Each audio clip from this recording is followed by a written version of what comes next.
말씀의 제목은 감추어진 고백입니다. 네, 우리 이제 남은 4월과 그리고 5월 달은요 잠언 말씀하고 사무엘상 말씀을 이렇게 번갈아 가면서 말씀을 나누게 됩니다. 여러분은 잠언하면 뭐가 떠오르시나요? 잠언하면은 지혜와 교훈을 담은 그런 말씀이라고 생각을 하게 됩니다. 신앙인으로서 세상을 살아가는 지혜와 삶의 교훈을 담은 말씀이 바로 잠언인데요. 제가 어제 이렇게 말씀 준비하면서 문득 그 잠언의 뜻이 궁금해지더라고요. 잠언이라는 단어의 뜻이 궁금해서 한번 좀 이렇게 찾아봤는데 뜻을 아시나요 혹시? 바늘 잠에 말씀언이라고 합니다. 이걸 풀어서 말하면 바늘로 찌르는 말씀이라고 합니다. 잠언이. 바늘에 찔리면 어떻습니까? 이렇게 막 아프다기보다는 이렇게 따끔하잖아요. 깜짝 놀라면서 정신이 번쩍 들죠. 잠언은 이처럼 잘못된 길로 갈 때 이 말씀을 통해서 따끔해서, 이 말씀에 찔려서 따끔해서 그 길로 가지 못하도록, 잘못된 길로 가지 못하도록, 그러니까 지혜롭고 정직한 길로 가도록 그렇게 정신이 들게 하는 말씀입니다. 이처럼 우리가 올바른 길로 가기 위해서는 따끔한 게 필요합니다. 좋은 것, 달콤한 것, 그런 것들을 따라가다 보면, 그런 것들을 쫓아가다 보면 악인의 길로 들어서게 됩니다. 때론 우리에게는 이렇게 정신이 번쩍 들도록 따끔한 맛을 봐야 그 방향을 다시 한번 점검할 수 있는, 올바른 길로 갈 수 있는 우리가 될 수가 있습니다. 잠언의 말씀은 그런 말씀입니다. 바늘로 찌르는 말씀, 나쁜 길에 빠지지 않도록 경계하고 일깨워주는 그런 훈계하는 말씀이 바로 잠언입니다. 그리고 이 잠언에서 말하는 지혜가, 그러니까 잠언이 말하는 그 올바른 길은 잠언 전체의 중심이 되는 말씀인 잠언 1장 7절 말씀인데요. 다들 아마 아실 겁니다.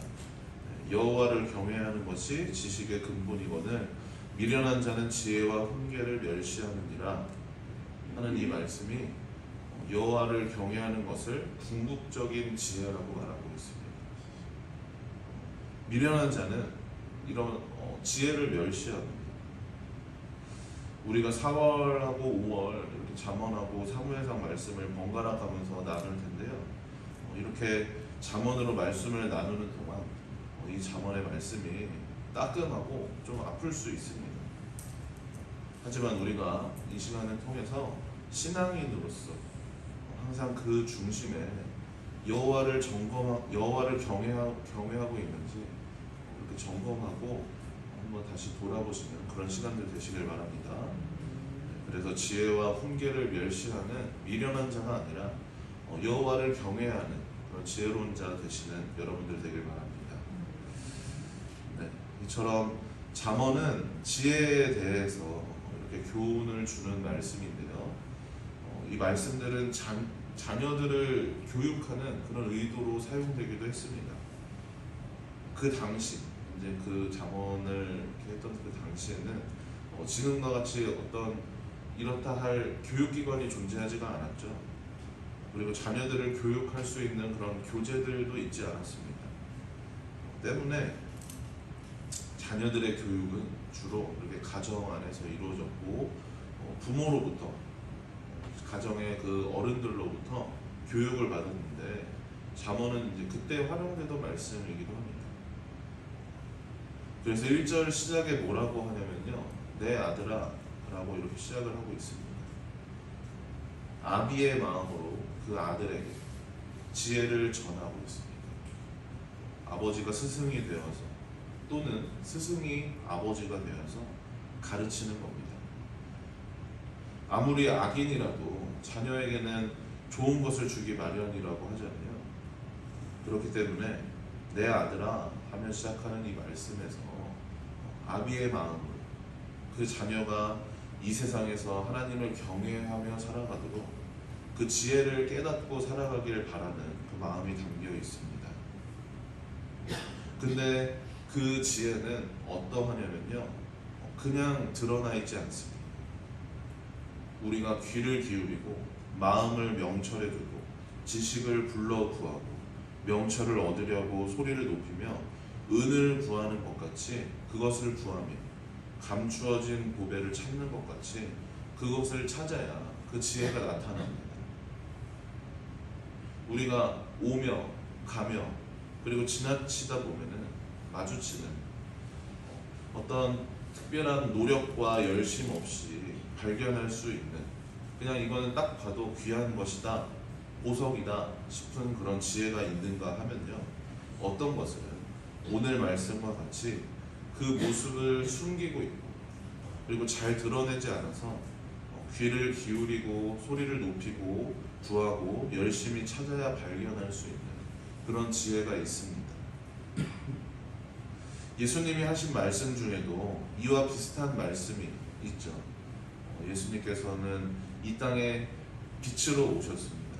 그 찬란한 빛으로, 그 영광된 그 빛으로 어두운 이 세상을 환하게 밝히시기 위해서 이 땅에 오셨는데, 그 빛은 너무 환해서 숨길 수 없고 가릴 수가 없습니다.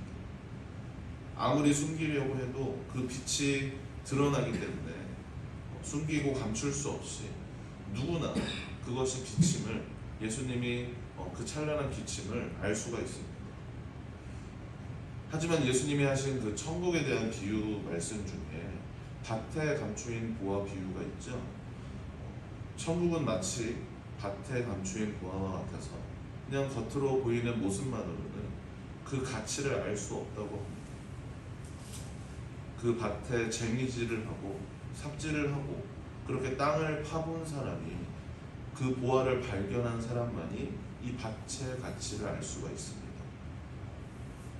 마찬가지로 이 잠언에서 말하는 지혜, 그 또한 그 빛이신 예수님이 우리를 찾아온 것처럼 너무 환해서 그렇게 숨길 수 없듯이 우리가 특별히 찾지 않아도 드러나 있고 나타나 있는 그런 지혜가 있는가 하면, 밭에 숨겨진 그 보화와 같이 쟁이질을 하고 땅을 파는 그런 과정을 거쳐야만 그 가치를 발견할 수가 있고 그 의미를 찾아가는 그 과정을 거쳐야만 알 수 있는 그런 지혜가 있습니다.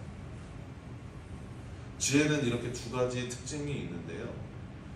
근데 어쩌면 이 두 가지 지혜는 별개의 서로 다른 그런 지혜가 아니라 하나의 지혜를 말하는 걸 수도 있습니다. 드러나 있고 나타나 있는 지혜와 우리가 찾아야만 그렇게 발견할 수 있는 지혜, 이 둘은 하나의 지혜일 수 있습니다. 여호와를 경외하는 그 지혜 하나일 수 있습니다. 두 개의 지혜가 아니라 하나의 지혜인데, 이 하나의 지혜를, 그 여호와를 경외함을 깨달아가는 과정을 말하고 있는 겁니다. 그러니까 지혜의 참된 의미를 찾아가는 과정을 얘기하는 것이죠. 처음 그것을 접할 때는 그 지혜가 드러나 있고 또 나타나 있어서 스스로 그 빛을 내고 있기 때문에, 그 가치를 나타내고 있기 때문에 우리가 노력하지 않아도 발견할 수 있습니다. 그리고 우리에게 직접 찾아와서 말하기 때문에 쉽게 그것을 접할 수가 있습니다. 하지만 그것을 알았다고 해서, 그것을 발견했다고 해서 끝이 아닌 겁니다. 그 지혜의 참된 의미와 그 깊이를 알아가기 위해서는 과정이 필요한 것이죠. 땅을 파고 쟁이질을 해서 발견하듯이 삶에서 우리가 경험하고 그것을 직접 살아내서 그 지혜의 의미를 깨달아가야 합니다. 그렇게 잠언에서 말하는 이 지혜의 특징, 이것은 지혜의 참된 의미를 찾아가는 그런 과정을 말하는 것입니다. 그리고 이것은 지혜뿐만 아니라 우리의 신앙 또한 마찬가지죠. 처음에는 우리가 예수 그리스도의 그 빛에 이끌려서, 그 구원의 은혜에 이끌려서 그 사랑과 그 은혜의 감동이 이끌려서 나올 수가 있습니다. 그렇게 교회 나오면 예배드리고 찬양하고 그런 기도하는 그것이 전부일 때가 그것이 전부인 줄 알 때가 있잖아요. 복잡하고 어려울 것 없이 그저 그렇게 하라는 대로 그렇게 그것들만 하면 될 때가 있습니다. 근데 시간이 지나고 나면 어떻습니까? 우리의 어떤 사명을 발견하게 되고 우리가 이제 직분을 또 맡게 되고 또 역할을 맡게 되면서 이전의 신앙생활과는 다른 그런 신앙생활을 하게 되죠. 그냥 나와서 예배드리고 찬양하고 기도하고 그러는 것뿐만 아니라 그것에서 그치는 것이 아니라 그 외에 이렇게 머리 아픈 것까지도 신경 써야 하는 때론 책임까지도 져야 하는 억울한 일을 겪어야 하는 그런 일을 할 때가 있습니다. 아마 다른 분들은 몰라도 우리 지금 여기서 예배드리시는 함께 나와서 예배드리시는 분들은 모두 교회 중직들이시고 그 역할을 해오셨던 분들이기 때문에 잘 아실 겁니다. 신앙생활이 우리가 오래되어지고 깊어지면 깊어질수록 믿음이 커지면 커질수록 더 복잡하고 그리고 더 어려운 일들 그런 것들을 우리가 맡게 되죠. 그리고 이것은 교회에서 신앙생활뿐만 아니라 교회 밖에서도 그 그리스도인됨을 드러내야 하고 하나님 나라를 나타내야 하고 뭔가 참 이해하기 어려우면서 힘들게 하는 그것들이 계속 늘어나게 됩니다. 이처럼 신앙생활에서 그리고 믿음 생활에도 처음에는 그저 드러나고 나타난 것을 우리가 따라하던 것을 이제 넘어서서 그 참된 의미와 깊이를 알아가기 위한 그런 과정을 거치게 되죠. 단순히 드러난 것을 발견하는 단계에서 더 깊이 그것들을 찾아가는 그런 단계로 나아가게 됩니다. 그렇기 때문에 그런 과정에 있는 우리는 오늘 말씀과 같이 귀를 지혜에 기울이고 마음을 명철에 두고 지식을 불러 구하며 명철을 얻으려고 소리를 높이며 은을 구하는 것 같이 그것을 구하며 감추어진 고백을 찾는 것 같이 그것을 찾아야 합니다. 그렇게 했을 때 어떻게 된다고 하느냐? 우리 5절 말씀 한번 같이 읽어보겠습니다. 5절 말씀 시작. 여호와 경외하기를 깨달으며 하나님을 알게 되리니. 여호와 경외하기를 깨닫고 하나님을 알게 될 것입니다. 그리고 이것이 우리에게 어떠한가 하면 10절 말씀도 우리 한번 같이 읽어보겠습니다. 곧 지혜가 내 마음에 들어가며 지식이 내 영혼을 즐겁게 할 것이요. 우리의 영혼을 즐겁게 한다고 합니다. 사랑하는 여러분, 잠언은 지혜와 명철을 그 교훈을 주는 말씀입니다. 그리고 이 지혜는 여호와를 경외하는 것입니다. 그리고 이것은 또한 우리의 믿음, 우리의 신앙을 말하기도 합니다. 우리는 이 지혜를 발견하기 위해서 우리의 믿음이 더욱더 깊어지고 우리의 신앙이 더욱더 허정하기 위해서 귀를 지혜에 기울이며 마음을 명철에 두며 지식을 불러 구하며 명철을 얻으려고 소리를 높이며 은을 구하는 것 같이 그것을 구하며 감추어진 보배를 찾는 것 같이 그것을 찾아야 합니다. 밭을 갈아서 쟁이질을 하듯 그 땅을 파서 숨은 보화를 발견하듯 지혜를 찾아가고 우리는 발견해 가야 합니다. 이를 통해서 하나님을 알게 될 것이고 여호와를 경외함을 깨닫게 될 것입니다. 그리고 끝으로 기억하시기 바랍니다. 이 모든 과정이 그렇게 찾아가는 그 모든 과정이 우리에게 괴로운 일이 아님을 기억하시길 바랍니다. 그것은 우리에게 고통스럽고 힘겨운 일이 아닙니다. 지혜가 우리 마음에 들어가는 이 과정은 우리의 영혼을 즐겁게 하는 일입니다.